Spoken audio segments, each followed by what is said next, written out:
السلام علیکم ورحمۃ اللہ وبرکاتہ۔ آج انشاءاللہ اس ویڈیو میں آپ کو علاج کے بارے میں کچھ چیزیں ہم بتائیں گے۔ علاج کرنے کا طریقہ انشاءاللہ آپ کو بتائیں گے کہ کیسے آپ اپنا علاج کر سکتے ہیں۔ گھر بیٹھے بھی آپ انشاءاللہ اپنا علاج کر سکتے ہیں، اور اگر زیادہ پیچیدہ مسائل ہیں تو پھر کس طرح آپ کو کس سے علاج کروانا چاہیے، آج کی ویڈیو میں انشاءاللہ آپ سے یہ ساری باتیں ہم شیئر کریں گے۔ دیکھیں، سب سے پہلے اور سب سے مشکل کام جو ہے اس کام کے اندر، جو میرا تجربہ ہے، لوگ میرے پاس آتے ہیں، جو میں نے محسوس کیا ہے، دیکھا ہے، اور میں اس کام کے لیے جو پھرا ہوں، تو سب سے زیادہ مشکل کام اس کام کے اندر تشخیص کرنا ہے۔ سب سے مشکل کام کیا ہے کہ ہمیں پتہ چلے کہ یہ جادو ہے، یا یہ جنات ہیں، شیطان ہیں، یا پھر یہ حسد یا نظر کا معاملہ ہے، یا پھر یہ میڈیکل کا مسئلہ ہے، ویسے ہی کوئی پرابلم ہے اس کے اندر۔ تو سب سے مشکل کام یہ ہے، بس اللہ پاک رہنمائی کرتے ہیں، اللہ پاک مدد کرتے ہیں، اس کی مدد کے ساتھ ہم جو ہے یہ تشخیص کرتے ہیں، پھر اس کے بعد انشاءاللہ اس کا علاج کرتے ہیں۔ تو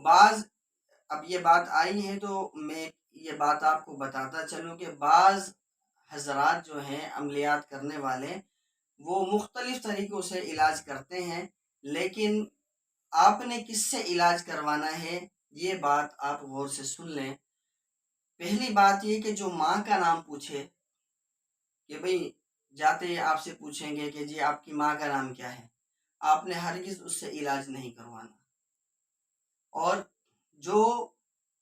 ماں کا نام پوچھے یا کپڑے منگاتا ہے، کپڑے جو ہے منگانے کے بعد ان کو پیمائش کرتا ہے، مختلف طریقے ہیں، آپ کو صرف اسی سے علاج کروانا ہے۔ کہیں سے بھی علاج کروائیں کہ جو قرآن و حدیث کے مطابق علاج کرنا جانتا ہے، اور قرآن و حدیث کے مطابق علاج آپ کا کرتا ہے، کیونکہ مسئلہ صرف دنیا کا نہیں ہے، دنیا کا مسئلہ نہیں ہے، یہ آخرت کا مسئلہ۔ اگر ہمارا عقیدہ، ہمارا ایمان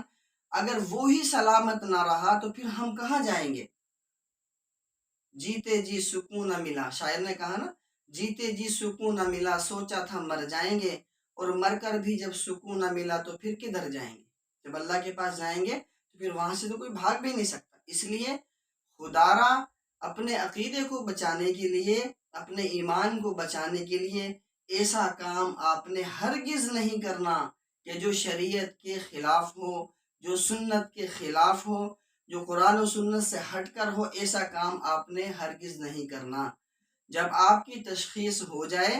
میں جو طریقہ بتاتا ہوں نا مریضوں کو، وہ یہ بتاتا ہوں کہ آپ وضو کر کے اپنے گلے سے تعویذ، دھاگے وغیرہ نکال کر کے، اس کے بعد ہاتھوں کی دونوں مٹھیاں بند کر کے، دونوں آنکھیں بند کر کے شفا کی نیت کریں، پورے دھیان کے ساتھ، اللہ پر پورا 100% یقین کر کے۔ آپ جو میرا یوٹیوب چینل پر قاری محمد رمضان کے نام سے رقیہ ہے، آپ وہ سنیں۔ جب آپ سنیں گے تو آپ کو کوئی نہ کوئی کیفیت محسوس ہوگی، یا جھٹکے لگنا شروع ہوں گے، یا پسینہ آنا شروع ہو جائے گا، یا آنکھیں، جنہوں نے چیک کیا ہے ان کو پتہ ہے، اگر میری ویڈیو وہ سن رہے ہیں تو ان کو پتہ ہے کیفیت بنتی ہے، پیٹ میں درد شروع ہو جائے گا، سر میں درد شروع ہو جائے گا، یا پیچھے یہاں پر درد شروع ہو جائے گا، یا پنڈلیوں کے اندر درد شروع ہو جائے گا، یا بے ہوش بھی ہو سکتی، بے ہوشی کی حالت ہو جائے گی، یا جو ہے نا غشی سی طاری ہو جائے گی، یا چہرے کوئی سامنے آنکھوں کے آ جائیں گے، اس طرح کی کیفیت ہوگی، تو اس سے پھر ہم تشخیص کرتے ہیں۔ اور پھر دوسرا طریقہ بھی ہے کہ پانی لے لیں، پانی لینے کے بعد 1 گلاس پانی لے لیں، مریض کو پلائیں، پہلے اس کا ذائقہ وہ محسوس کر لیں، پھر اس پانی پر پڑھائی کریں۔ آپ 11 مرتبہ سورہ فاتحہ پڑھیں، 11 مرتبہ جو ہے آیت الکرسی پڑھیں، 11 مرتبہ چاروں قل پڑھیں، اور جو ہے 11 مرتبہ درود شریف پڑھیں، اور اگر ہو سکے تو 11 مرتبہ آذان بھی اس پر پڑھیں۔ یہ پڑھنے کے بعد آپ اس پر جو ہے دم کریں، دم کرنے اس طرح کریں کہ آپ کا تھوڑا سا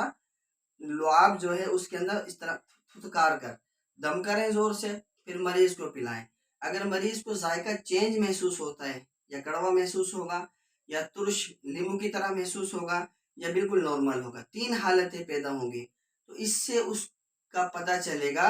کہ اس پر جنات ہے، یا اس پر جادو ہے، یا کوئی مسئلہ نہیں ہے، اس کا میڈیکل کا مسئلہ ہے۔ ٹھیک ہے، جب تشخیص ہو گئی، اب آپ نے علاج ایسے جو ہے بندے سے، ایسے معالج سے کروانا ہے کہ جو صحیح قرآن حدیث سے علاج کرنا جانتا ہو۔ اور ایک میں آپ کو علاج کرنے کا طریقہ بتا بھی دیتا ہوں کہ اگر آپ کوئی علاج کرنا چاہے، آپ میں سے کوئی علاج کرنا چاہے تو اس طرح کرنا ہے، پہلے وضو کر لیں، اور اس کے جو ہے نا گلے کے اندر، ہاتھوں کے اندر، پیروں کے اندر دھاگے ہوں، تعویذ ہو، کوئی بھی ایسی چیز ہو، وہ بالکل آپ نے اتار کر ایک سائڈ کر دینی ہے۔ اور اگر عورت ہے تو اس کے سونے کی چیزیں، کڑے ہوں، بندے ہوں، ناک میں کوئی سونے کی چیز ہو تو وہ اتار کر آپ نے پرس میں یا کہیں ایک جگہ پر رکھ دینی ہے۔ اور اس کے بعد جو ہے آپ نے اس کو وضو کروانا ہے، اور جو دم کرنے والا ہے، جو ہے رقیہ کرنے والا ہے، وہ بھی جو ہے وضو کر لیں۔ اور پھر اگر کمرے کے اندر تصاویر وغیرہ لگی ہوں تو وہ سب آپ نے ہٹا دینی ہے، تصویریں وغیرہ جاندار چیزوں کی نہیں ہونی چاہیے۔ اور اس کے بعد آپ رقیہ کریں۔ جو میرا رقیہ جو ہے ڈاؤن لوڈ ہے یوٹیوب پر، آپ اسی رقیے کو آپ کریں، اس کے اوپر آپ دیکھیں اس کی کیفیت بدلتی ہے، پھر اور سنائیں اور سنائیں اور سنائیں، وہ چیخے گا، چلائے گا، روئے گا، اور آپ سے جو ہے نا جب وہ اگر حاضر ہو جاتا ہے، تو آپ اس سے بات کریں، نام پوچھیں، کہاں سے آئے، کیوں آئے، سارا کچھ پوچھیں۔ اور پھر آپ جو ہے اس سے بات کرنے کے بعد اسے چھوڑنے کا کہیں کہ تو یہاں سے چلا جا، اس کی جان چھوڑ دے۔ اور پھر اگر وہ نہیں مانتا، پھر اور پڑھائی کرتے جائیں جب تک اس کا زور ٹوٹے انشاءاللہ۔ تو پھر وہ جب مانے تو پھر جو ہے اسے آپ جنات کے اندر تبلیغ کرنے کا کہیں، اسے واعظ و نصیحت کریں، اسے کلمہ پڑھا کر مسلمان کریں، اس کو مسلمانوں والا نام رکھیں اس کا، اور پھر اس کو جو ہے جانے کے لیے کہیں۔ اور پھر وہ انشاءاللہ ہمیشہ قرآن کے اندر وہ برکت، وہ طاقت ہے کہ انشاءاللہ وہ چلا جائے گا۔ اس طرح بھی آپ علاج کر سکتے ہیں۔ وگرنہ نبی علیہ السلام نے کیا فرمایا، اس کا مفہوم ہے کہ دو چیزوں کے اندر شفا ہے، ایک قرآن کے اندر، دوسرا شہد کے اندر۔ آپ قرآن سنائیں، اس کو سنائیں، اتنا سنائیں۔ اگر آپ رقیہ نہیں کر سکتے تو قرآن سنائیں، اس کو بہت سنائیں، الٹیاں لگیں گی، پیٹ میں درد ہوگا، موشن لگیں گے، وہ اس کی حالت بگڑے گی، آپ پریشان نہ ہوں، انشاءاللہ کچھ نہیں ہوتا۔ اور آپ اس کو سناتے جائیں، ایک دن حالت بگڑی، 5 دن بگڑی، 10 دن بگڑی، 15 دن، پھر انشاءاللہ وہ ٹھیک ہوتا جائے گا۔ جب آپ دیکھیں کہ اب قرآن سننے سے اس کی کوئی کیفیت نہیں بن رہی، اور یہ اب بالکل ٹھیک ہے، اس پر کوئی حالت طاری نہیں ہو رہی، تو پھر آپ سمجھیں کہ انشاءاللہ اس کا علاج مکمل ہو گیا ہے، ٹھیک ہے۔ پھر آپ انشاءاللہ اللہ کا نام لے کر اس طرح کریں۔ وگرنہ آپ اگر ایسا نہیں کر سکتے تو پھر اچھے معالج سے اس پر رقیہ کروائیں، اس پر دم کروائیں، اس کا علاج مکمل کروائیں۔ اللہ پاک مجھے آپ کو قرآن و حدیث پر عمل کرنے کی توفیق نصیب فرمائے۔